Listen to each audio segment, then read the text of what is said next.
Why are fake allies or fake foes in a story so important?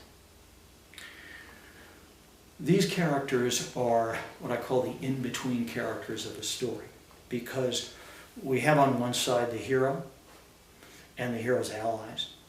On the other side we have the main opponent and any secondary opponents that you may have in the story. Right? These are clear characters in opposition.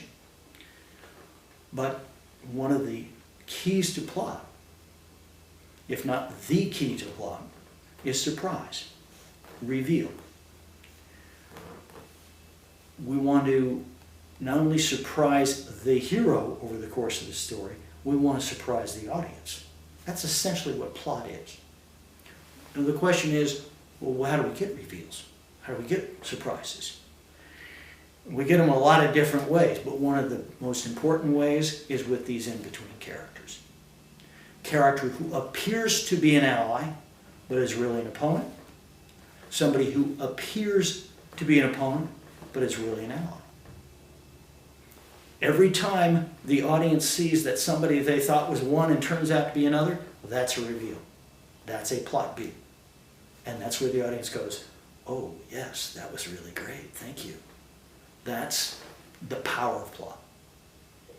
And these characters are one of the main ways that we get these surprises for the audience. Now, to see the value of this character, take a look at the Harry Potter stories. And of course, the most obvious example of this is Snape, who switches back and forth between a parent ally and a parent opponent for 7 books. Right? That's how useful this character, this type of character is. Because every time he switches, we surprise the audience. She was able to sustain that source of plot for 7 full books. This is one of the ways that we know that she's a master storyteller. It's just that technique alone. She, of course, had many, many others that she was using, but that's one of the most important. What is a double reversal? Double reversal is a very advanced technique where, that by the way is not seen in most stories. Double reversal occurs when not only the hero but the main opponent learns something at the end.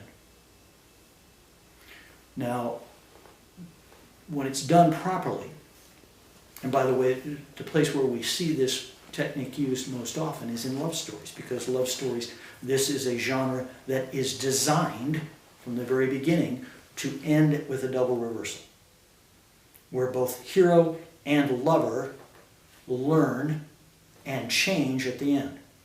In other words, we have 2 people having character change, not just one. Now, when it's done properly, it works like this. We have a hero who learns from the opponent and grows. We have an opponent who learns from the hero and grows. And it's the blending of the best of both characters that is then the author's view of the right way to live.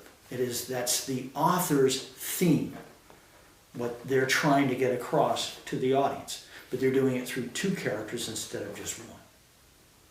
I say it's a very advanced technique. You don't usually see it because in order to have this technique, you have to have an opponent who is capable of learning. And unfortunately, most opponents are not.